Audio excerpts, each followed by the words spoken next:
Hi, hello everyone. So, after being away from social media on the YouTube side for a long time, because of my academic commitments, I am back. And what would be a better way to have a guest who has been hosting spaces with me on Twitter? And matlab, I remember in one of the spaces, Dr. Velu Mani said about him that ऐसा लग रहा था कि कोई class 8th या 10th के बच्चे को वो सिखा रहे हैं. It was so easy to understand. And he is someone who needs no introduction. If anyone has been watching television business channels, so he comes on in there very frequently. And हमारे Twitter spaces पे भी he adds a lot of value. So I would like to welcome Aditya Shah. He is the founder of Hercules Advisor. He is a SEBI registered advisor also, and he has been doing some brilliant work on the side of banking और उसके NBFCs and he simplifies it for the common people to understand. And जो आज हम series भी चालू कर रहे हैं उसमें हमारा एम यही है कि कैसे इन सेक्टर्स को समझना और इन सारी जो जार्गन्स हैं उनको सिंप्लीफाई करके we can tell it to the common people. So welcome Aditya, welcome to the show. Hi Tanmay sir, it's great to have you and great to be on this education journey for people जहाँ पे हम चीजों को बहुत simplify करके retail investors को समझाते हैं. So I'll share the IDs of Aditya in the video so that you can go and follow him. Trust me, you'll get lots and lots of insights on the personal finance space also, and on the sites of analyzing various stocks. So we usually do. So people who had been with me for some time, they know that we talk about how we talked about how to see a stock, how to analyze it fundamentally. So we never talk about trading. That's something हम fundamental side से ही बात करेंगे आज भी. So I'll hand it over to Aditya and let's understand what are the basics of the banking sector. We'll try to keep this pace over 2 to 3 sessions. थोड़ा सा time लगेगा but please do spend some time क्योंकि this is something that will bring a lots and lots of understanding for you. ये कोई courses आपको मिलेंगे नहीं market में. This is something मैंने बहुत रिक्वेस्ट किया आदित्य को and he is very kind. He is always someone who comes up and is always there to help retail investors. So over to you, Aditya. Yeah. Tanmay sir, as you said, I specialize across banking per se, and is today we are just going to talk about basically how you analyze a bank. We are not going to talk about any bank per se that we can do in the coming spaces, coming series that we really do. But यहाँ पे what we are trying to do is एक bank properly उसके skeleton में analyse कैसे करना है, ये बहुत जरूरी है. हमने देखा है NIM, NII, gross NPA, net NPA, 50,000 type के फिनोमिनन्स होते हैं और वो फिनोमिनन्स बहुत लोगों को कंफ्यूज करते हैं कि आपको एनालिसिस कैसे करना है. So here what we are going to do is we are just going to talk about basic bank का स्ट्रक्चर क्या है एंड क्या पैरामीटर्स को आपको एनालाइज करना है. ये हम प्योरली बेसिक डिस्क्लेमर हम दे देते हैं आदित्य बिफोर वी बिगिन कि कुछ भी हम अगर यहाँ पे एग्जांपल्स के लिए यूज कर रहे हैं, this is purely for knowledge purpose. We don't intend to sell anything out of this. And जो भी हम अगर एग्जांपल्स भी यूज करें, that is not a recommendation from our side. Please to take it with a pinch of salt. Me or Aditya may be having some holdings on any of the examples that we may use in the entire thing. So हमारा bias आप एक पहले से लेकर चल लीजिए. Just come here with a learning insight. Over to you, Aditya. बिल्कुल. So starting of सबसे पहले तो as you can see on the screen, सबसे पहली बात क्लियर करते हैं, बहुत बेसिक्स भी लोगों को क्लियर नहीं है कि बैंक पैसे कैसे कमाता है. How does a bank make money. पे देख सकते हो लोग जो है वो बैंक में जाके पैसा डिपॉजिट करते हैं, फिक्स डिपॉजिट बनाते हैं या अपने सेविंग्स अकाउंट में पैसे रखते हैं और बैंक फिर उस पैसों को यूज करता है, अपनी अंडरराइटिंग करता है, लोगों को एनालाइज करता है और जो फिट लोग लगते हैं उनको जाके लोन देता है. तो जो वो लोन देता है उसके ऊपर कुछ इंटरेस्ट मिलता है उसको और उस इंटरेस्ट में से वो कुछ पार्ट डिपॉजिट होल्डर को देता है और जो बैलेंस बचता है बैंक के पास वो उसकी अर्निंग होती है. हाँ सॉरी. सो ये एज आई सेड जो इंटरेस्ट अर्न होता है बैंक का, ऐसे इंटरेस्ट अर्न होता है कि वो जो लोन्स पे इंटरेस्ट देता है वो हायर इंटरेस्ट रेट होता है. फॉर एग्जांपल 10, 11, 12% पे वो लोन देता है और जो इंटरेस्ट पे करता है डिपॉजिट पे वो 5, 6, 7% होता है. आज जाके आप बैंक में फिक्स डिपॉजिट बनाओगे 7-8% पे आपको इंटरेस्ट मिलेगा. अगर आप लोन लेते हो तो 12, 13, 14% पे मिलता है. तो ये जो डिफरेंशियल होता है इन दोनों के बीच में वो बैंक की अर्निंग होती है. फॉर एग्जाम्पल एक कोटक बैंक का एग्जाम्पल ले लेते हैं हम.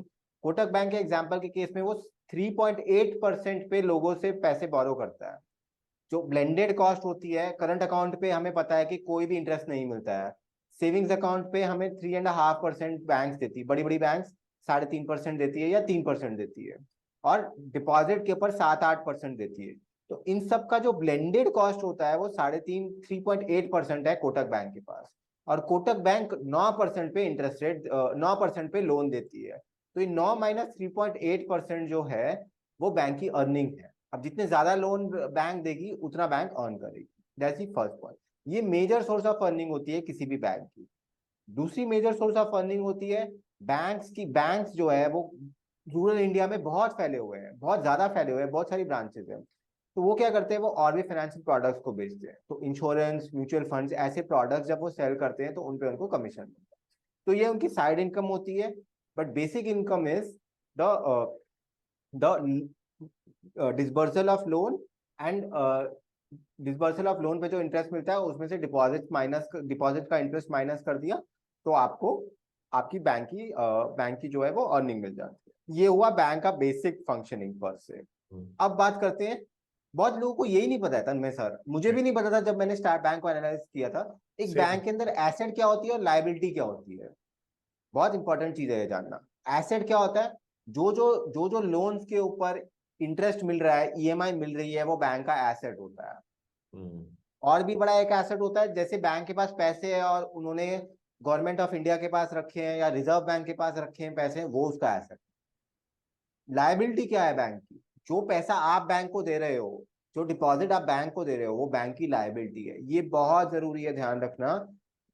Deposits that you give to a bank is not an asset, it is a liability for the bank. क्योंकि जब भी आप पैसा मांगोगे बैंक से, बैंक को आपको पे करना होता है। बैंक एक गारंटी देती है कि अगर अगर मैंने बैंक से आज पैसे मांगे तो बैंक पैसे आपको वापस दे देगी, और ये लायबिलिटी है बैंक की। एसेट क्या है, लायबिलिटी क्या है, ये जानना जरूरी है। एनालिसिस का सबसे इंपॉर्टेंट पार्ट है एसेट लायबिलिटी। अब ये आपको समझ में आ गया, तो अब बात करते हैं बैंक का स्ट्रक्चर क्या होता है।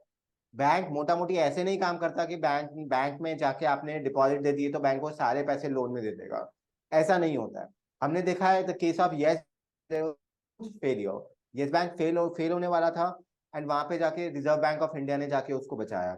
हमने देखा है पीएमसी बैंक में कितने सारे लोगों के पैसे जो है वो अटक गए थे, और सीनियर सिटीजन भी रो रहे थे कि उनके पैसे नहीं मिलेंगे। तो आरबीआई लोगों को प्रोटेक्ट करने के लिए क्या करती है, जब भी कोई 100 रुपए जाके किसी बैंक में जमा करता है, तो आरबीआई कहती है 100 में से 4 रुपए आप एक कैश रिजर्व रेशियो में रखिए, और 18 रुपए जो है वो एसएलआर में रखिए। तो अगर हम समझे कि ये सीआरआर क्या होता है, सीआरआर ये होता है, अगर आपने 1000 रुपए डिपॉजिट किए तो बैंक 960 रुपए लेंड कर सकता है, और 40 रुपए रिजर्व बैंक ऑफ इंडिया के पास सेफ्टी के लिए जाता है। तो रिजर्व बैंक ऑफ इंडिया इसको यूज कर सकती है अगर बैंक फेलियर हो गया तो। बैंक फेलियर हो गया तो डिपॉजिट होल्डर्स के पैसों को पे करने के लिए इसको यूज कर सकती है। तो ये हुआ सेफ्टी। तो मतलब 1000 रुपए में से हाँ जी। इसमें जैसे सीआरआर है, तो कैन वी टेल कि what CRR is good, how much it should be kept, is there any mandation from the RBI towards bank कितना सीआरआर मेंटेन करना है? सीआरआर और एसएलआर, सबसे पहली बात तो सीआरआर और एसएलआर आरबीआई के पास रहता है बहुत ही लिक्विड सिक्योरिटीज के अंदर। इसमें सब स्टैंडर्ड इंटरेस्ट रेट मिलता है बैंक्स के पास। और जब भी आरबीआई को ऐसा लगता है कि इकोनॉमी के अंदर बहुत बड़ी प्रॉब्लम है, तो वो सीआरआर रेट्स बढ़ाने की कोशिश करती है, एसएलआर रेट्स बढ़ाने की कोशिश करती है, जब भी उसको ऐसा लगता है कि किसी बैंक का फेलियर हो सकता है। आज की डेट में सीआरआर रेट जो है वो 4% है। मतलब अगर 1000 रुपए आपको किसी डिपॉजिट में मिले तो 40 रुपए आपको मैंडेटरीली आरबीआई के पास रखने हैं। आरबीआई इसको ऊपर नीचे करती है, कभी 4 करती है, कभी 4.5 करती है, कभी 3.5 भी कर सकती है, बट आज की डेट में 4%। तो ये this money is park with reserve bank of India in cash securities. ठीक है, ये पहला मार्जिन ऑफ सेफ्टी हुआ। दूसरा मार्जिन ऑफ सेफ्टी हुआ SLR, statutory liquidity ratio. RBI क्या कहती है, 4 रुपए तो बहुत ही कम अमाउंट है, 4% तो बहुत ही कम अमाउंट है, मैं इससे भी बड़ा अमाउंट तुम्हारे पास रखवाऊंगी ताकि तुम फेल हो जाओ तो मैं हेल्प करूंगी। तो उसको एसएलआर बोला जाता है। वो गवर्नमेंट ऑफ इंडिया सिक्योरिटीज में रखा जाता है। Government of India securities one of the safest securities है in this country. Government of India कभी भी डिफॉल्ट नहीं कर सकती है, वो चाहे तो वो पैसा प्रिंट करके इंटरेस्ट दे सकती है, राइट। तो ये आज की डेट में अबाउट 18% है। तो 18% एसएलआर और 4% सीआरआर, ठीक है, जैसे कि मैंने यहाँ पे दिखाया है 18% SLR और 4% CRR। तो एक बैंक का 22% कैपिटल जो है वो लेंड नहीं कर सकती है बैंक, उसको गवर्नमेंट ऑफ इंडिया सिक्योरिटीज में रखना जरूरी है। ये मैं यहाँ पे क्यों दिखा रहा हूँ, एक बैंक और एनबीएफसी में सबसे बड़ा डिफरेंस है कि एनबीएफसी में ये CRR और SLR के नॉर्म्स नहीं है। तो Yes. एक एनबीएफसी ये 22% कैपिटल भी लेंड कर सकती है, पर बैंक ये 22% कैपिटल लेंड नहीं कर सकता है। तो बैंक को उस 76% कैपिटल में ही काम करना है और अपने डिपॉजिट की कॉस्ट को कवर करना है, अपने बैंक के ऑपरेशन की कॉस्ट को कवर करना है और आगे बढ़ना है। सो ये बहुत बात जरूरी है समझना कि बैंक का स्ट्रक्चर कैसा है आप एनालिसिस करते टाइम। ये कोई भी एनालिस्ट आपको नहीं बताएगा, कोई भी टीवी चैनल आपको नहीं बताएगा कि बैंक का स्ट्रक्चर क्या है। ठीक है, ये फर्स्ट पॉइंट हमें जानना जरूरी है। इसमें Aditya just one common question that I get is कि सीआरआर थोड़ा सा सुपरा नॉर्मल रखना अच्छी बात है बैंक के लिए, एसएलआर थोड़ा सुपरा नॉर्मल रखना अच्छी बात है, या जस्ट जितना आरबीआई रिकमेंड करती है उतना रखना चाहिए बैंक को? As a person who is analysing banks, हमें क्या देखना चाहिए इसमें? ठीक है, देखिए रमेश सर, इसमें कैसा है कि जनरली बैंक 22% ही रखेंगे। ठीक है, और एलसीआर करके लिक्विडिटी कवरेज रेशियो होता है। तो बैंक क्या करते हैं ना, बैंक निकालते हैं कि हमारे पिछले 6 महीने में रिडेम्पशन कितने आए हैं, उस रिडेम्पशन का एक एवरेज नंबर जो है इसके ऊपर भी अपने पास रखते हैं।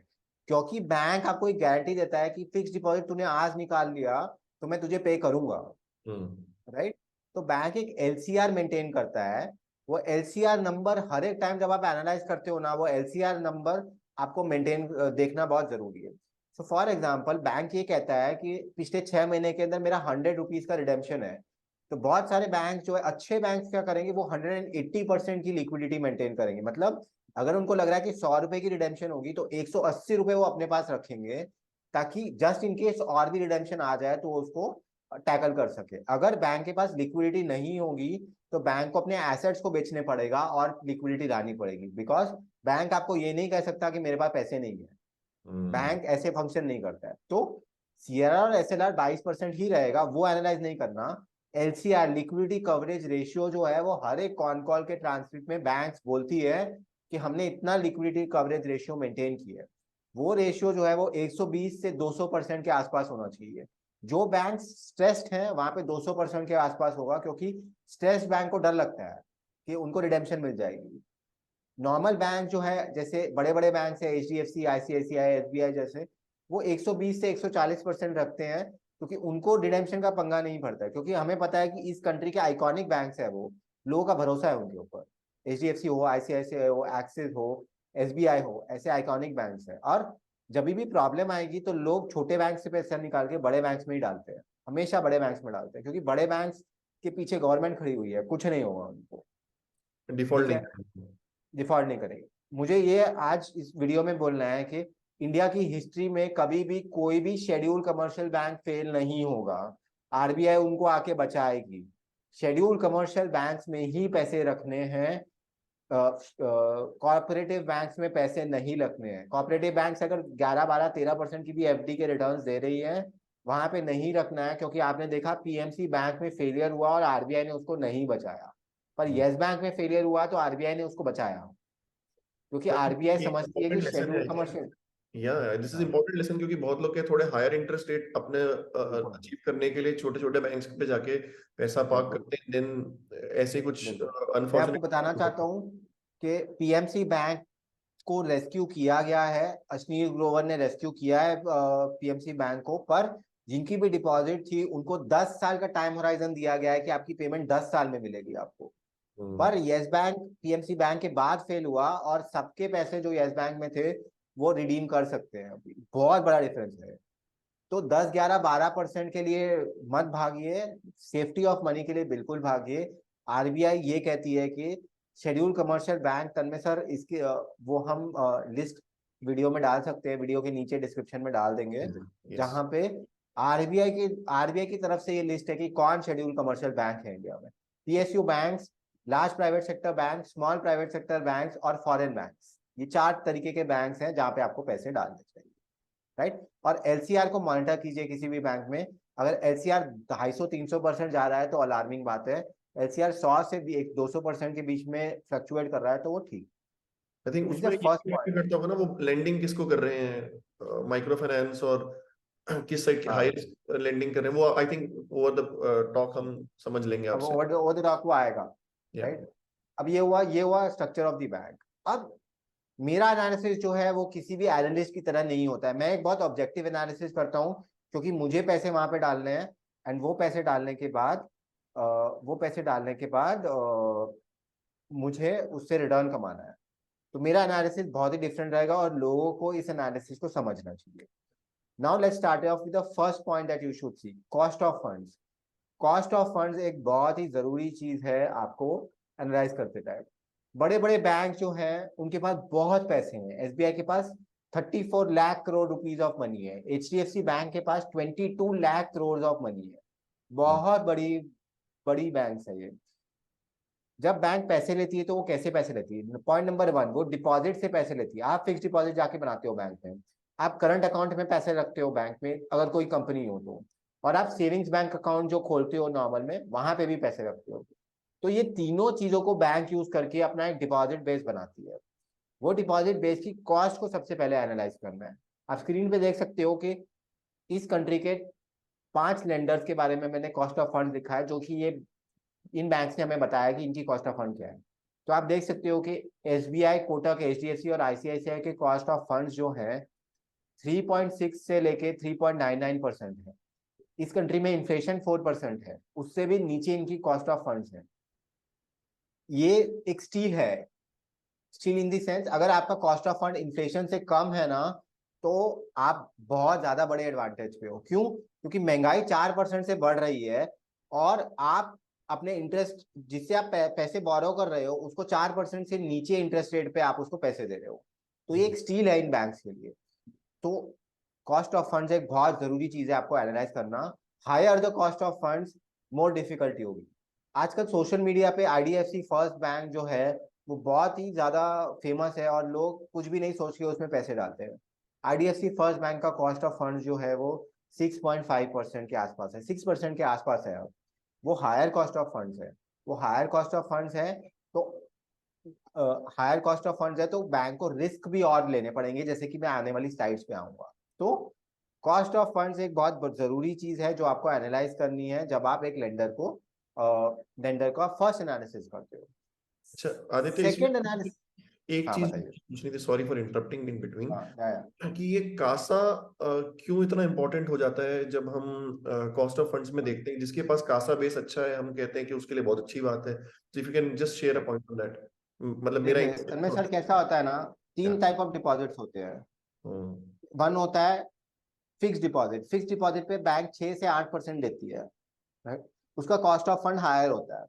हम्म। सेविंग्स अकाउंट पे most of the top banks 3 से 3.5% देती है, तो बिल्कुल। उसका कॉस्ट ऑफ फंड लोअर होता है। और करंट अकाउंट जहाँ पे कंपनीज पैसे रखती है वहां पे बैंक कोई इंटरेस्ट ही नहीं देता है, ठीक है। तो राइट। करंट अकाउंट और सेविंग अकाउंट में इंटरेस्ट रेट जो बैंक पे करता है वो बहुत लो होता है। तो वो हम्म। बहुत लो होता है, इसीलिए हमेशा हम चेक करते हैं कि करंट अकाउंट और सेविंग अकाउंट जो है वो बैंक का, वो कैसे मूव कर रहा है, कितना परसेंटेज है वो टोटल डिपॉजिट का। अच्छे बैंक का रेंज होगा 40 से 50%। एचडीएफसी बैंक का 48-49% मूव करता है, कोटक बैंक का ऐसे ही मूव करता है, एसबीआई का भी ऐसे ही मूव करता है। 40 से 50% अगर आपकी लाइबिलिटी जो है वो 0 या 3.5% पे है, तो क्या होगा, वो आप अगर हायर इंटरेस्ट रेट भी पे कर रहे हो फिक्स डिपॉजिट के ऊपर, तो ये सब्सिडाइज करेगा आपको। और आपका कॉस्ट ऑफ फंड ये जैसे मैंने अभी स्क्रीन पे शो किया है, थ्री हम्म। पॉइंट नाइन परसेंट इसीलिए है क्योंकि इनका 50% कासा से आ रहा है। जब 50% कासा से आ रहा है और उसके ऊपर आप नियरली अबाउट ब्लेंडेड कॉस्ट 1-1.5% पे कर रहे हो, तो आप बाकी सब पे हायर कॉस्ट ऑफ फंड पे कर सकते हो, कोई प्रॉब्लम नहीं होगा, राइट। हम्म। तो कासा एक बहुत ही जरूरी चीज है जिसको साल दर साल एनालाइज करना है और आपको दिखाना है कि कासा स्टेबिलाईज हो रहा है और 50-60-70% की तरफ मूव कर रहा है। 40 से 50% पे स्टेबिलाईज हो जाएगा, उससे ज्यादा भी है तो भी प्रॉब्लम है, उससे ओके। कम है तो भी प्रॉब्लम है। ज्यादा फोर्टी में से फिफ्टी प्रॉब्लम क्यों परसेंट है, if ज्यादा है तो प्रॉब्लम ये है कि देखो कासा है ना, बहुत बार स्टिकी नहीं होता है। फॉर एग्जाम्पल, अगर मैंने तन्मय सर आपको बोला कि आपकी सैलरी आ रही है, XYZ सैलरी आ रही है, तो आप कब निकालोगे पता नहीं चलेगा ना, बैंक को कैसे पता है कि आप कब निकालोगे, वो आपकी मर्जी। बट फिक्स डिपॉजिट में एटलीस्ट इतनी श्योरिटी रहती है कि चलो भाई 1 साल तो रहेगा ये कस्टमर, 2 साल तो रहेगा ये कस्टमर, उसकी भी प्रोबेबिलिटी है कि वो तोड़ सकता है, बट प्रोबेबिलिटी कासा से कम रहती है कि वो तोड़ेगा, क्योंकि राइट। बैंक क्या करते हैं, फिक्स डिपॉजिट पे पेनल्टी लगा देते हैं, राइट। वो बोलेंगे यस। कि अगर आपने टेन्योर से 1%। पहले तोड़ दिया तो मैं आपका पेनल्टी लगाऊंगा, मैं आपको इंटरेस्ट नहीं दूंगा। हम्म। और कुछ बैंक सब ऐसा करते हैं कि नॉन ब्रेकेबल फिक्स डिपॉजिट, मतलब क्या, आपको हम इंटरेस्टेड हायर देंगे बट हम आप उसको ब्रेक नहीं करने देंगे। टर्म तक तो लेके बैंक के पास श्योरिटी है ना कि भाई मेरे पास ये पैसा तो रहेगा। जाएंगे। राइट। तो 40-50% एक ऑप्टिमल फेज है मेरे 12 साल के एक्सपीरियंस में मार्केट में। 40 से 50% ठीक है। आईडीएफसी फर्स्ट बैंक का अभी 60 है, वो धीरे धीरे करके नीचे आना शुरू होगा और वो 50% पे आ जाएगा, राइट। तो राइट। 40 से 50% एक ब्रॉड नंबर है, ठीक है। ग्रेट। इसके बाद आपको ये देखना है कि बैंक कितने इंटरेस्ट पे लोन दे रहा है। ये एक बहुत भी बड़ा फिनोमिनन है जो बहुत लोग मिस कर देते हैं। देखो, अगर एसबीआई 8% पे इंटरेस्ट पे लोन दे रहा है, तो कौन एसबीआई पे जाएगा? तन्मय सर को अगर लोन चाहिए तो वो जाएंगे, क्योंकि तन्मय सर की क्वालिटी बहुत अच्छी है, ठीक है। अब तन्मय सर ऐसा थोड़ी है कि आईडीएफसी फर्स्ट बैंक के पास जाएंगे और आईडीएफसी फर्स्ट बैंक अगर उनको 12-13% पे देगा तो तन्मय सर बोलेंगे मैं क्यों लूँ? कि at the hmm. End of the day आपको लोन पे करना है, इंटरेस्ट पे करना है, आपको पैसे लग रहे हैं उसके, right. So all A class quality borrowers will only go to top banks because top banks can afford to lend at 8.1%। SBI पूरे बैंक का ब्लेंडेड कॉस्ट ऑफ लेंडिंग जो है एसबीआई का 8.1% है, जो कि बहुत बहुत लो है। कोटक बैंक का 8.9% है। अभी मैं आपको बताता हूँ, बंधन बैंक जो है वो 18% पे लेंड करता है। तो आपको ऑटोमेटिकली समझ में आना चाहिए कि 18% पे जब वो लेंड कर रहा है तो वो अपने बुक पे कितना रिस्क ले रहा है। इतना रिस्क ले रहा है तो जब इकोनॉमी बंद हो जाएगी, फॉर एग्जाम्पल कोविड हो गया, इकोनॉमी बंद हो जाएगी, तो बहुत कम प्रोबेबिलिटी है कि तन्मय सर डिफॉल्ट करेंगे। क्यों? क्योंकि उनकी जॉब चलती रहेगी। पर अगर दिहाड़ी वाले लोग हैं जो रोज के रोज काम करते हैं, शायद उनकी जॉब बंद हो जाएगी। कोविड में ऐसा ही हुआ था, और हम्म। वो लोग सब डिफॉल्ट करना शुरू कर देंगे। तो सबसे इंपॉर्टेंट फैक्टर है बैंक किस इंटरेस्ट रेट पे लोन दे रहा है। ये आपको कहीं भी किसी भी न्यूज चैनल पे नहीं मिलेगा, किसी भी वेबिनार पे नहीं मिलेगा, बट ये मेरा एक्सपीरियंस है जो कि मैंने 12 साल में इस प्रेजेंटेशन में डाला है। कॉस्ट ऑफ फंड्स एक बहुत इंपॉर्टेंट पैरामीटर है। Large private sector banks tier 1 borrowers को लेंड कर रहे हैं, small private sector banks tier 2 borrowers को लेंड कर रहे हैं, और माइक्रो लेंडर जो है सबसे खराब बोरोवर्स को लेंड कर रहे हैं, जो दिहाड़ी पे काम करते हैं। दिहाड़ी पे काम करने में प्रॉब्लम ये होती है कि वो फिक्स्ड नहीं होता है। हम्म। आज जॉब है, कल जॉब नहीं है, परसों जॉब है, तरसों जॉब नहीं है। तो प्रॉब्लम क्या होता है कि ईएमआई सर्विस करने में प्रॉब्लम आती है। So the yield on the loans is telling you what is the risk that the bank is taking. Higher the interest rate, higher the risk on the book. Micro lenders are the most riskiest lenders because वो 18 से 24% पे loan देता है। तन्मय sir, Paytm देता है loan 25% के ऊपर, वाह। 25% के ऊपर लोन देता है, वो पान वाले को लोन देता है। हम्म। मैं नहीं कह रहा हूँ कि पान वाले को लोन नहीं मिलना चाहिए, पर मैं एक इक्विटी शेयर होल्डर हूँ और मुझे देखना है कि equity share holder point of view से उनकी बुक कब हिट होगी। हम्म। अगर आप 25% पे लोन दे रहे हो तो इकोनॉमी में कोई प्रॉब्लम हो जाएगा, डिमोनेटाइजेशन था, फिर उसके बाद ये कोविड क्राइसिस आया, सबसे पहले ये लोग हिट हो। तो ध्यान रखिए, हायर इंटरेस्ट रेट पे आप अगर इन्वेस्ट कर रहे हो तो any disruption will have a problem. So the yield on the loans is very, very important. It is telling you the risk that the bank is really taking. Higher the interest rate, higher the risk on the loan. So this was the second point that we need to consider. So then what is the third point that you need to consider?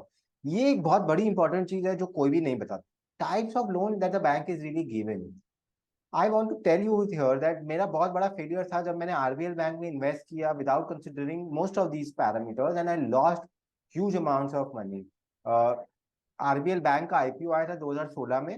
2016 में bank का IPO था 250 रुपए में, जब वो 2 times price to book पे थी। उसके बाद वो 700 रुपए पे स्टॉक किया, when the then the price to book was at about 5 times, and then the stock fell down to from 700 to 100 within a matter of 2 months. Lending में leverage business होता है तो स्टॉक बहुत फास्ट गिरते हैं। तो lending में analysis, deep analysis करना बहुत जरूरी है, और ये एक सबसे इंपॉर्टेंट पैरामीटर है mix between secured and unsecured loan. अगर आपकी बैंक हाईली अनसिक्योर्ड लोन कर रही है जिसमें हायर इंटरेस्ट रेट मिलता है बैंक को, वो एक बहुत बड़ा रिस्क है आपकी बैंक के लिए। क्यों रिस्क है? अगर हम देखें माइक्रो लेंडिंग में क्या होता है, माइक्रो लेंडिंग में आप पान वाले को लोन दे देते हो बिजनेस सेटअप करने के लिए, उसका बिजनेस चला तो आपको लोन मिलेगा, उसका बिजनेस नहीं चला तो आपको लोन नहीं मिलेगा वापस। हम्म। कोई भी कोलैटरल नहीं होता है आपके पास। अगर कोई कोलैटरल नहीं होता है तो उस केस के अंदर जब लोन एनपीए बन जाता है तो बहुत प्रॉब्लम होती है और बैंक को राइट ऑफ करना पड़ता है। अगर आप सिक्योर्ड लोन में जाते हो, फॉर एग्जांपल आपके पास हाउसिंग लोन है या कार लोन है या लोन अगेंस्ट प्रॉपर्टी है, तो इससे क्या होता है, कोलैटरल अवेलेबल है और जब भी बैंक एनपीए में लोन जाता है वो, तो बैंक रिकवर कर सकता है 30 से 60% depending on the value of the collateral. तो जब भी आप एक बैंक का एनालिसिस करते हैं तो आपको देखना है कि बैंक सिक्योर्ड लोन में फास्ट ग्रो कर रही है कि अनसिक्योर्ड लोन में फास्ट ग्रो कर रही है। अगर अनसिक्योर्ड लोन में बहुत फास्ट ग्रो कर रही है बैंक, इसका मतलब है बैंक रिस्क बहुत ज्यादा ले रही है। और अगर रिस्क बहुत ज्यादा ले रही है तो कोई भी इकोनॉमी डिसरप्टिव फेज में बैंक को बहुत प्रॉब्लम होगा। सिक्योर्ड लोन क्या होते हैं, home loan, car loan, loan against property. Unsecured loan क्या होते हैं, personal loans, credit card, micro loans. Credit card loans पे इंटरेस्ट रेट 48% चार्ज करती है, पर अगर कोई 48% पे नहीं करता है तो बैंक कुछ भी नहीं कर सकती है, क्योंकि बैंक के पास कोई भी कोलैटरल अवेलेबल नहीं होता है। तो हम्म। आपको बहुत केयरफुल रहना है जब आप एनालाइज कर रहे हो। तो देखो कहाँ पे हो रहा है। मेरे हिसाब से 40% 50% सिक्योर्ड लोन्स और 40 to 50% अनसिक्योर्ड लोन्स जिस बैंक के पास होते हैं वो काफी अच्छी बैंक है। वो अपने रिस्क को प्रॉपरली डाइवर्सिफाई करके ग्रो कर रही है। ऐसा भी नहीं होना चाहिए अनसिक्योर्ड ग्रो नहीं कर रहे हो या अनसिक्योर्ड है भी नहीं, और ऐसा भी नहीं होना चाहिए कि सिक्योर्ड नहीं हो। बैलेंस होना चाहिए। आई तो थिंक ये इसमें हुई। हम दो टर्म आए आदित्य, जो मैं शायद as a common perspective I think शायद आगे आएगा जो भी रहेगा। वन इज एनपीए जो आपने बोला, वो क्या होता है वो।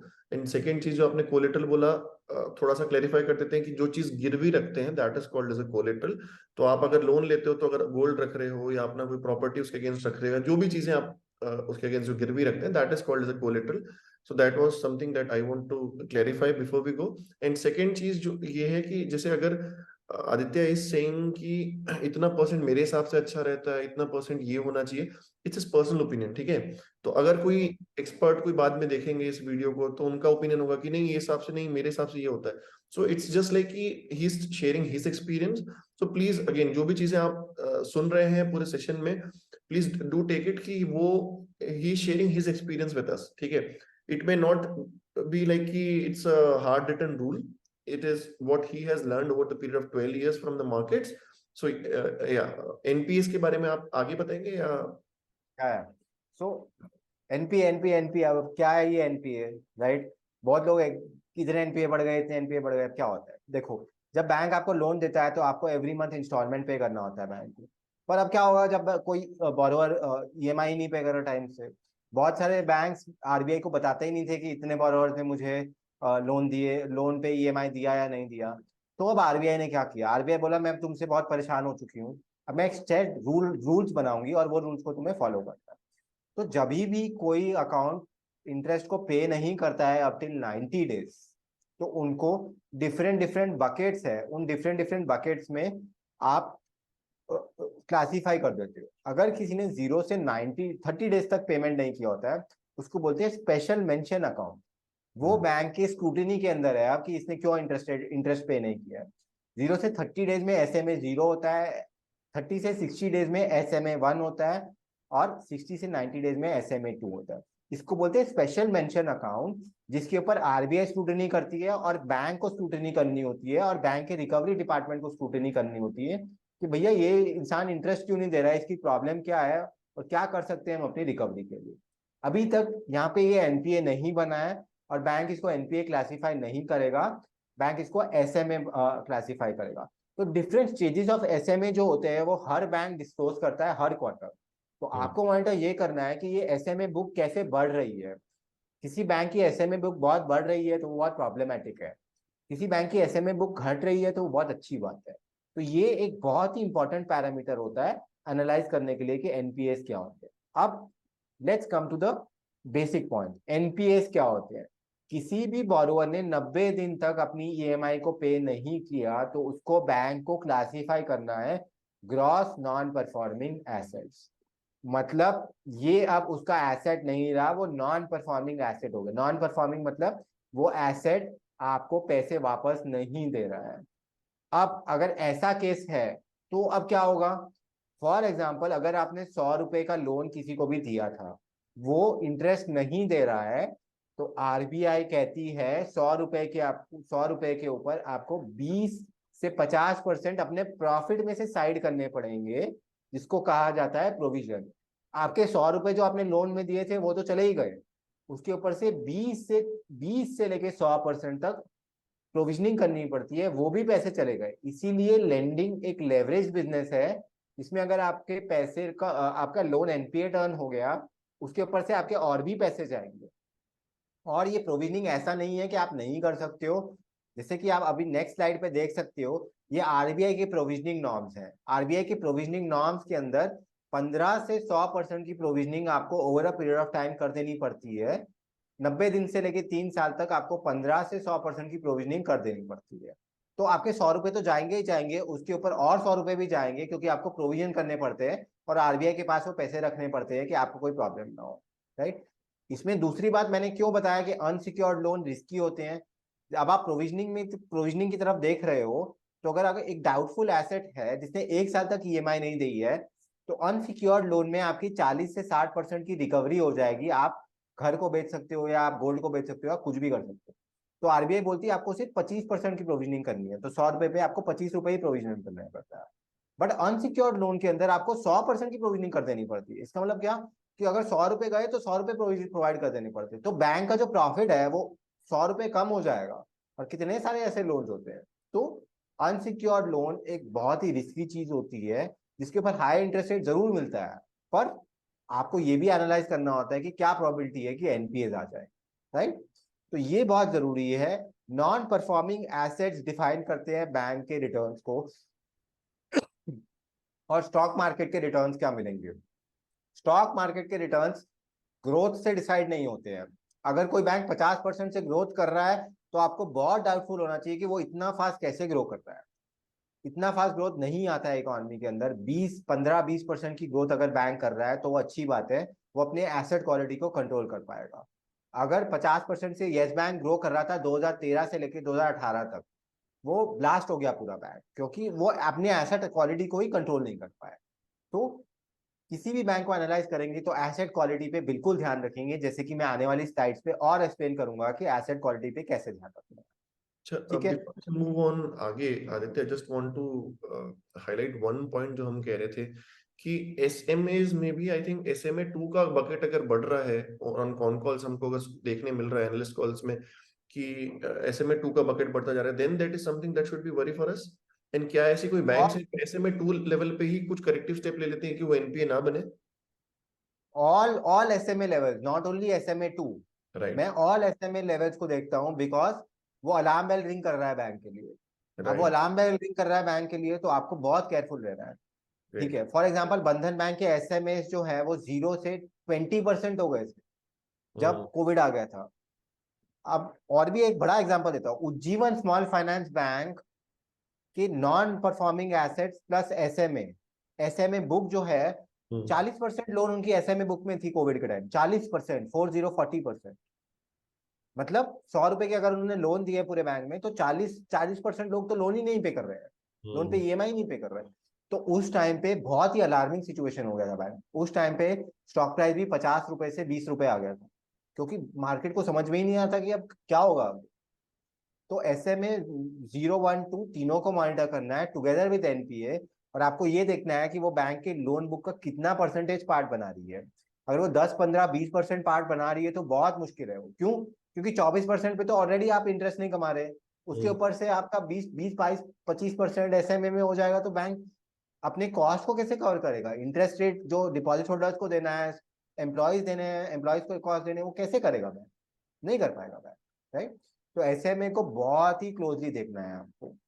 राइट। आई थिंक अब एक इस लर्निंग भी है हमारे लिए कि जो हम स्टॉक प्राइसेस देखते हैं कि बैंक के ऊपर नीचे हो रहे हैं, तो they do have a fundamental behind it, है ना? और उसको बिल्कुल अगर हम समझते हैं तो वील अंडरस्टैंड कि हाँ कहाँ पे बाइंग करनी है।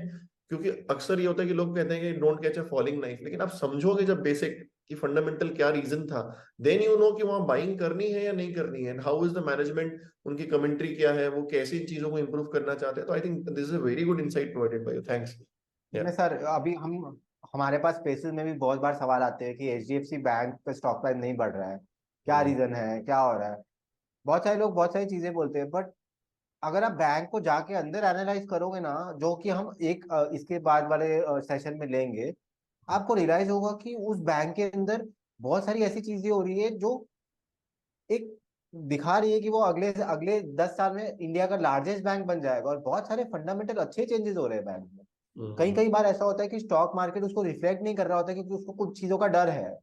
पर Right. अगर आप फंडामेंटल एनालिसिस करोगे तो ये आईटीसी मोमेंट टाइप हो गया। आईटीसी एक ज्वेल था, 2018 में मेम्स बन रहे थे, पर Right. इसने आईटीसी उस टाइम पे बाय कर लिया, जिसको समझ में आ गया वो तो अब माला माल हो गया ना।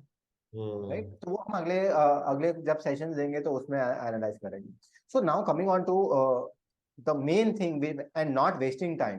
Yeah. ये मेन क्रक्स है जो आपको, मैं आपको बता सकता हूँ, कोई भी एनालिस्ट नहीं बताएगा और कहीं भी किसी बुक में नहीं लिखा हुआ है। अभी हमने देखा है हमारे मास्टर बैंकर जो है वो रिटायर हो गए हैं। Hmm. डिस्क्लोजर, ये मेरे इंस्पिरेशन है एंटरप्रेन्योरशिप जर्नी में, बैंकिंग जर्नी में, और ये सबके ही गुरु हैं, because he is a role model for everybody. Yeah. Management एक बहुत ही क्रूशियल फैक्टर है बैंक्स को एनालाइज करने में। अब मैं आपको 3 एग्जांपल्स, लाइव एग्जांपल ऐसे दूंगा जहां पे उदय कोटक, जो कि एशिया के रिचेस्ट बैंकर है और इंडिया के बेस्ट बैंकर है, उन्होंने कोटक महिंद्रा बैंक को कैसे बचा लिया, और आपको आगे जाके क्या करना है जिससे आप एनालाइज कर सकते हो मैनेजमेंट का। उदय कोटक ने जो कर लिया वो तो कर लिया, वो तो ठीक बात है, बट हम क्या करेंगे वो भी जरूरी बात है। राइट, तो अब 3 एग्जांपल लेते हैं। सबसे पहली बात, 2011 में मैंने यहाँ पे कॉन कॉल ट्रांसक्रिप्ट डाली हुई है, और तन्मय सर जब आप वीडियो शेयर करेंगे तो प्रेजेंटेशन का लिंक भी शेयर कर दीजिएगा, प्रेजेंटेशन डाल भी दीजिएगा।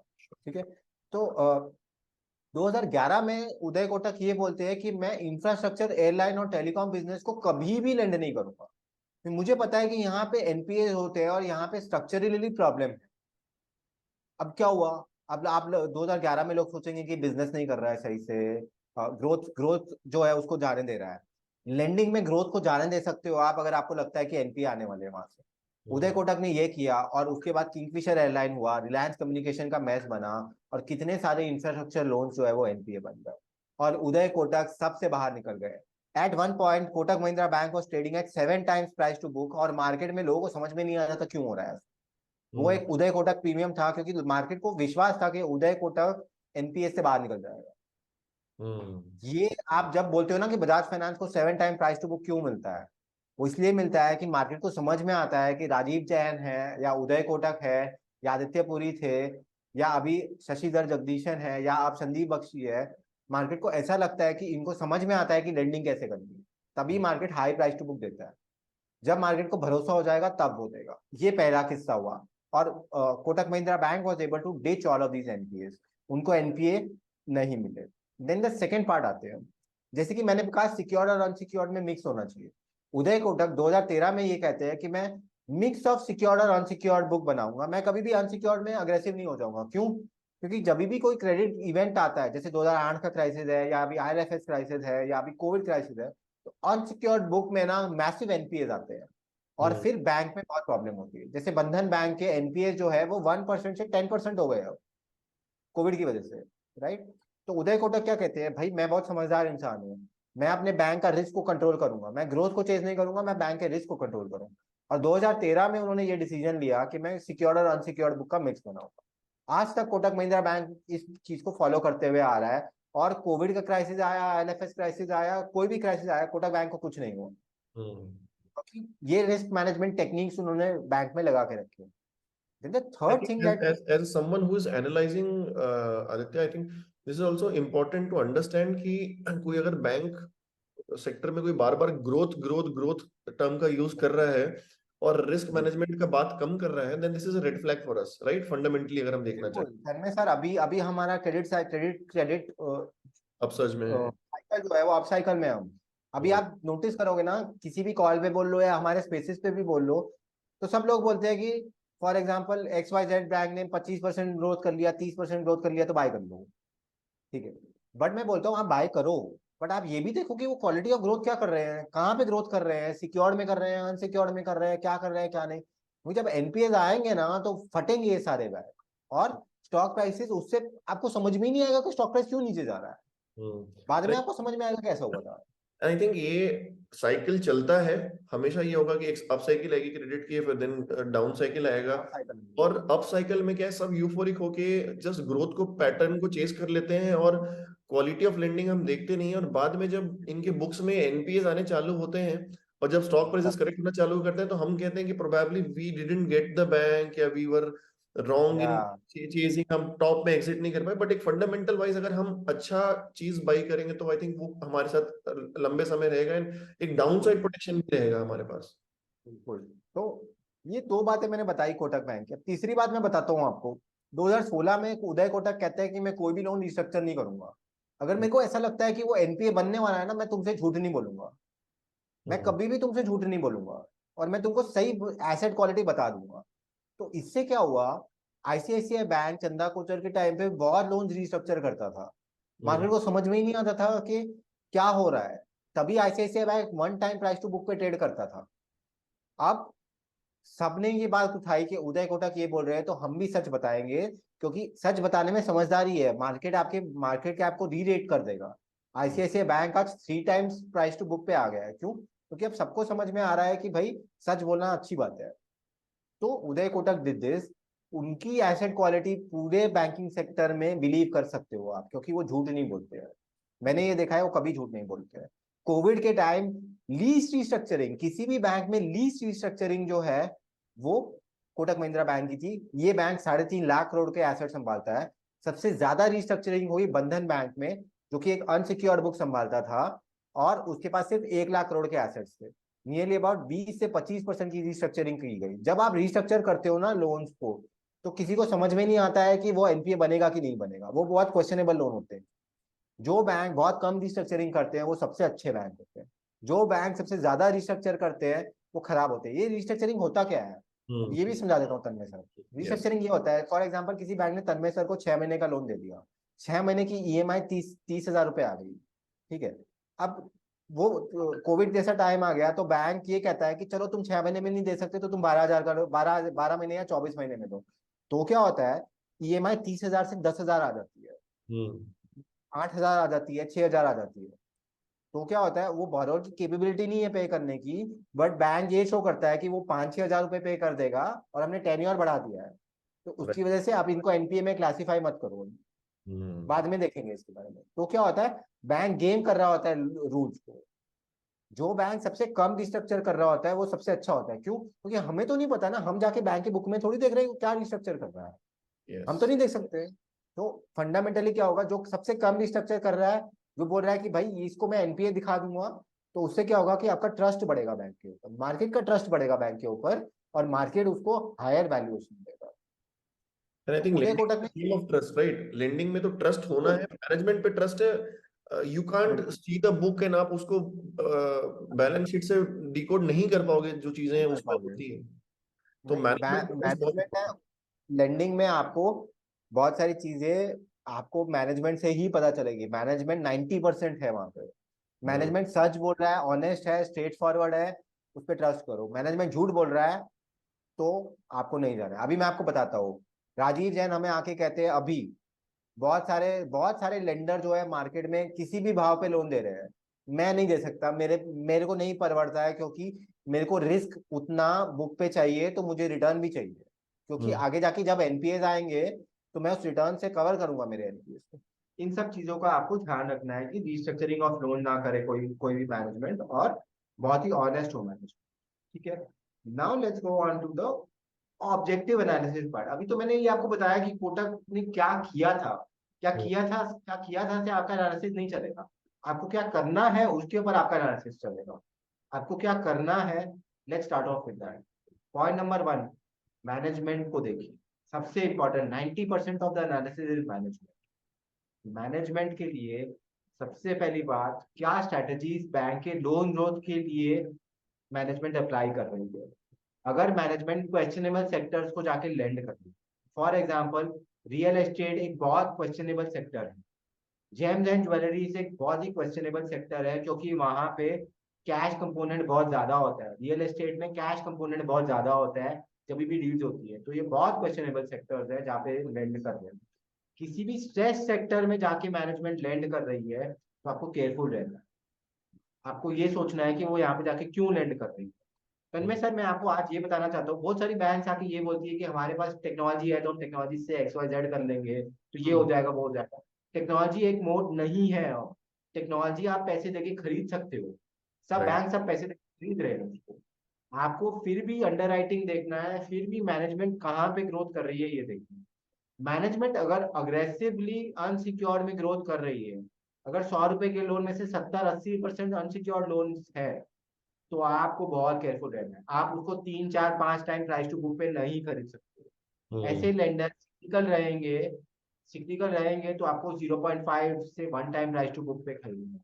Aggressiveness in unsecure is a big red, वहां पे नहीं होना है आपको, और बहुत ही केयरफुल है। द थर्ड पॉइंट इज, आप मैनेजमेंट से पूछो वो कितना एनपीएस आपको दिखा रहे हैं। जो मैनेजमेंट कम से कम रिस्ट्रक्चरिंग कर रही है, और जो मैनेजमेंट अपने एनपीएस को ओपनली दिखा रही है, वो मैनेजमेंट सबसे अच्छी मैनेजमेंट। जो मैनेजमेंट अपने प्रोविजन कवरेज रेशियो को, प्रोविजन फॉर एनपीएस 70 से 90% दिखा रही है, वो बहुत अच्छी मैनेजमेंट, क्योंकि वो अपने एनपीएस को कवर कर रही है। वो हम्म। प्रॉफिटेबिलिटी दिखाने के लिए, मार्केट को प्रॉफिटेबिलिटी दिखाने के लिए एनपीएस को हाइड नहीं कर रही है, दिखा रही है। ये 3 चीजें तो बहुत ही ज्यादा जरूरी है आपको। आदित्य, जब हम इसकी बात कर रहे हैं तो can we talk just example about जो डाइवर्जेंस का जो इशू आया था, और व्हाट इज द की जो हमने जो बेसिक्स पढ़े हैं उसको कैसे हम वहां पे यूज कर सकते थे जिन्होंने गलती की है। सबसे पहले बात, यहाँ पे मैंने लिखा नहीं है बट मैं डाइवर्जेंस एक्सप्लेन करूंगा। सबसे पहले क्या होता है, राइट। डाइवर्जेंस ये होता है कि हर साल हर एक बैंक का audit reserve bank of India, जो कि रेगुलेटर है, वो करती है। ऑडिट होता है हर एक डिपार्टमेंट का बैंक। जब एनपीए डिपार्टमेंट का ऑडिट होता है, तो बैंक अगर बोलता है मेरे ये एनपीएस है, और आरबीआई को दिखता है कि ये एनपीएस नहीं है, इससे कहीं higher NPA, RBI assessment of NPAs and bank के असेसमेंट ऑफ एनपीएस में से अगर 15% से ज्यादा का फर्क है, ठीक है, 15% से ज्यादा का फर्क है, फॉर एग्जाम्पल बैंक कहता है मेरे 100 रुपए के एनपीए है, और आरबीआई कहता है कि आपके 150 रुपए के एनपीए है, तो बैंक को जाके वो मार्केट को बताना पड़ता है। बैंक को बोलना पड़ता है कि रिजर्व बैंक ऑफ इंडिया मुझे ये कह रहा है कि मेरे एनपीए 150 है। फिर हम्म। रिजर्व बैंक ऑफ इंडिया ने अगर 150 बोले हैं, तो उनको पूरे जो प्रीवियस स्टेटमेंट्स है उसको रीस्टेट करके प्रोविजन देने पड़ते हैं। अगर जिस दिन रिजर्व बैंक ऑफ इंडिया ने आके बोल दिया कि डाइवर्जेंस है उस बैंक में, उस बैंक में कभी इन्वेस्ट नहीं करना है, क्योंकि सीधा सीधा रिजर्व बैंक आपको आके ये कह रहा है कि मैंने इनकी बुक को जाके माइन्यूटली देखा है, और ये झूठ बोल रहे हैं आपसे। हम्म। देखो, मैं कोई मैनेजमेंट टेक्निकल अगर पॉइंट ऑफ व्यू होता है, टेक्निकल पॉइंट ऑफ व्यू है कि ये एनपीए है या नहीं, उसके लिए वो 15% का गैप दे रखा है रिजर्व हम्म। बैंक ने। 15% का मार्जिन ऑफ सेफ्टी दिया है, 15% तक डाइवर्जेंस नहीं बुलाते हैं। 15% के ऊपर अगर बुलाते हैं तो ये आरबीआई का रूल है कि आपको स्टॉक मार्केट को जाके नोटिफाई करना पड़ता है। इसके लिए यस बैंक के केस में ऐसा हुआ था, आईसीआईसीआई बैंक के केस में ऐसा हुआ था। आज तक उदय कोटक की कभी भी डाइवर्जेंस नहीं निकली, आज तक हम्म। कभी भी डाइवर्जेंस नहीं आई। क्यों? क्योंकि वो बहुत प्रूडेंट रहते हैं और बहुत केयरफुल।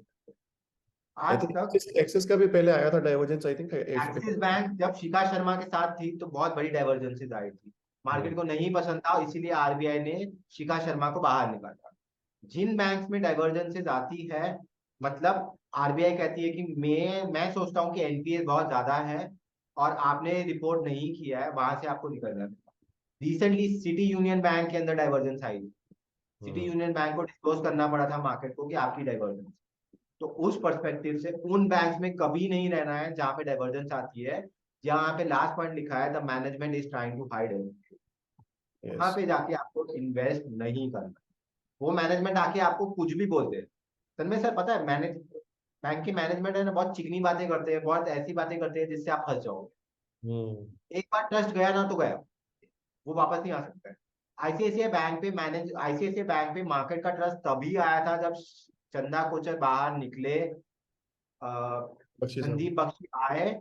संदीप बख्शी के 3 साल उन्होंने बैंक में क्लीन अप किया, तब मार्केट ने जाके उनको ट्रस्ट किया।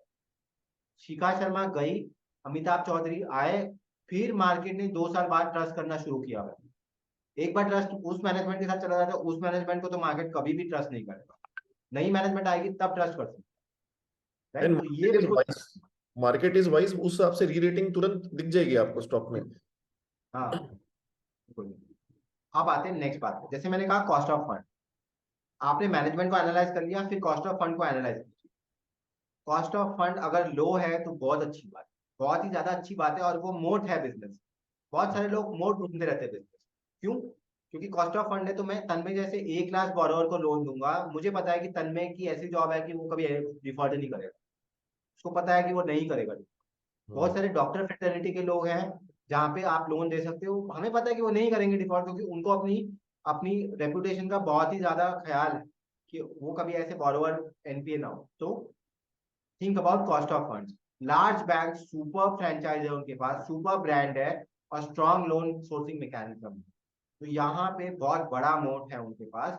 ऐसा नहीं मैं बोल रहा हूँ कि छोटे बैंक में इन्वेस्ट मत कीजिए, छोटे बैंक भी आएंगे, छोटे बैंक में भी आप इन्वेस्ट कर सकते हैं, बट आप ध्यान रखिए कि वहां पे रिस्क ज्यादा है। रिस्क ज्यादा है तो उसको वैल्यूएशन में बिल्ड कीजिए।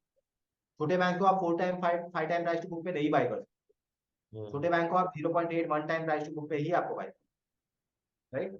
देन जैसे मैं देख लो, मैंने अभी यहाँ पे कंपैरिजन दिखा दिया तन्मय सर, हम्म। बड़े बैंक का कॉस्ट ऑफ फंड, छोटे बैंक का कॉस्ट ऑफ फंड। ठीक है, आप देख सकते हो आईडीएफसी फर्स्ट बैंक का नियरली अबाउट 1.5 टाइम्स एसबीआई से ज्यादा कॉस्ट ऑफ फंड है। तो राइट। रिस्क भी ज्यादा है। आगे जाके आप देखोगे कि कैसे रिस्क ज्यादा रहते हैं। तो अब हमने ये देख लिया बड़े बैंक और छोटे बैंक में। अब स्प्लिट देखिए सिक्योर्ड और अनसिक्योर्ड के बीच में। जिनका स्प्लिट अनसिक्योर्ड की तरफ ज्यादा है उनको बहुत प्रॉब्लम होने वाली है आगे। जैसे कि मैं अभी आपको एग्जांपल दे रहा हूँ, आरबीएल बैंक का नियरली अबाउट 80% बुक था, 80% बुक था क्रेडिट कार्ड्स और माइक्रो लेंडिंग के अंदर था। हम्म। अब इन दोनों फेज के अंदर जब प्रॉब्लम आई इकोनॉमी के अंदर, ये दोनों सबसे पहले फटे, और ये दोनों सबसे पहले फटे तो एनपीए का सर्ज हुआ आरबीएल बैंक, और स्टॉक प्राइस 700 से 100 रुपए हुई।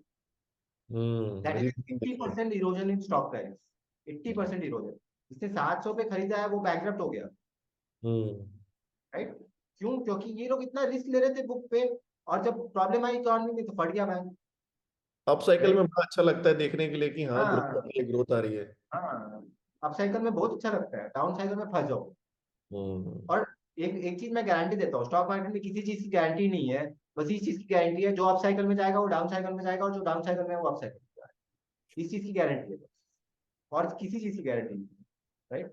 हम्म। Then let's move on. So what is the last conclusion if we conclude the investment, right? What is the Yeah. last conclusion? NIM NII ये ब्लाबला चीजों के बारे में फॉरगेट कर दो। ये चीजें आपको पैसे बढ़ा के लॉन्ग टर्म में नहीं देगी। मैनेजमेंट क्या कर रही है इसको माइन्यूटली एनालाइज करो। मैनेजमेंट सच बोल रही है, प्यार करो उसको, बहुत प्यार करो। राजीव जैन है ना, आज तक राजीव जैन हमेशा सच बोलते हैं, उदय कोटक हमेशा सच बोलते हैं, और शशिधर जगदीशन आते हैं वो हमेशा सच बोलते हैं। ये एनालाइज करो। दूसरी बात, कॉस्ट ऑफ फंड्स और यील्ड ऑन एडवांसेस क्या है। छोटे बैंक बाय कर रहे हो तो उनका कॉस्ट ऑफ फंड्स हायर है, तो उनका रिस्क भी हायर है, तो आप उनको 4 और 5 टाइम से बाय मत करो। बड़े बैंक है, अगर वो 2 2.5 3 टाइम प्राइस टू बुक पे ट्रेड कर रहे हैं तो प्रोबेबिलिटी ऑफ एनपीए वहां पे लोअर है, तो आप अफोर्ड भी कर सकते हो कि आप हायर मल्टीपल पे कर सकते हो। But hmm. छोटे बैंक में आप नहीं कर सकते। You can not give more than 2 times 3 times price to book on a smaller. Third right. Point, look at the growth areas. Growth areas में सिक्योर अनसिक्योर का मिक्स होना चाहिए, 50% के आसपास रहेगा तो अच्छी बात। फोर्थ पॉइंट, मैनेजमेंट एनपीएस को हाइड कर रही है कि नहीं कर रही है, ये ध्यान रखना है। फिफ्थ पॉइंट, रीस्ट्रक्चरिंग जो है वो एक्सट्रीमली लो होना चाहिए। हम्म। ये अगर आप चीजों को एनालाइज कर सकते हो और ऐसा एक बैंक फाइंड कर सकते हो जहाँ पे ये सब पैरामीटर सेटिस्फैक्टरीली हो, मैं आपको बताता हूँ, सबसे ज्यादा पैसा बैंक में बनता है, और सबसे ज्यादा पैसा लॉस भी बैंक में होता है, क्योंकि वो हम्म। एक लेवरेज बिजनेस है। बहुत फास्ट पैसा बनता है बैंक में, ठीक है, बहुत फास्ट पैसा लूज भी हो। अगर आप इन चीजों को प्रॉपरली एनालाइज कर लोगे तो आप देखोगे कि आपको एक बहुत ह्यूज मल्टीपैगर मिल गया है जो 10 15 20x over period of next 15 to 20 years multiply होगा। बट ये आसान नहीं होगा, आपको बहुत ज्यादा चीजों को का ध्यान रखना होगा, and that's how we should approach this. अभी ये स्केलेटन है, ये स्ट्रक्चर है। In the coming videos I will show you, I will take up one of the larger banks, I will take up one of the smaller banks, I take up an NBFC also, and I will show you किस तरीके से आपको analysis करना चाहिए, ताकि आपको objectively समझ में आएगा कि क्या चीजें हो रही है सही और क्या चीजें गलत। And I think अपन ये स्केलेटन यूज करके विल यूज द नहीं, नॉलेज, इसी skeleton के अप्लाई ऊपर, करेंगे इसको और अच्छे से और सीखेंगे। तो आई बिल्कुल थिंक इसी स्केलेटन के ऊपर। या तो ये एक हमारा बेसिक्स है। इसको I think will upload the video very soon and then give 7 days time, ऐसा कुछ जहाँ पे उनको थोड़ा सा सीखने का भी टाइम मिले, and then will come up धीरे विद धीरे करके धीरे धीरे। एंड आई थिंक आराम से ये सीखेंगे। फंडा है ना, बहुत बहुत एक्सेप्ट करने में और अप्लाई करने में टाइम लगता है, इतनी आसानी से नहीं होता है। एंड आई थिंक यू और एक्सप्लेन इट वेरी ब्यूटीफुली।